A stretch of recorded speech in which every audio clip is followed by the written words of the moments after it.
Cristian Aslani ka qenë një nga protagonistët e fitores së Torinos ndaj Romës me një paraqitje shumë të mirë në mesfushën e skuadrës së tij, por ai ka qenë edhe protagonist i diskutimeve pas ndeshjes rreth paraqitjes së gjyqtarit Ajroldi në momente të movjoleve për takimin në fjalë.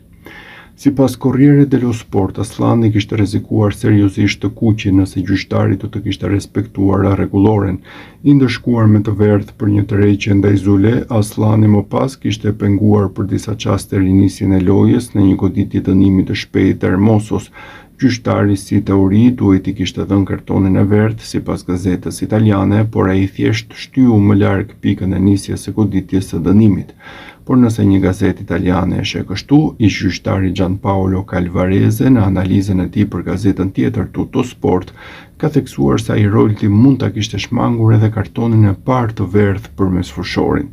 E nisi menjëherë me 2 karton të verdhë ndaj Torinos për Ismailin dhe Aslanin. I drejta ai për mbrojtësin, pak I egzageruar ai për mesfushorin, theksoi ish gjyqtari italian.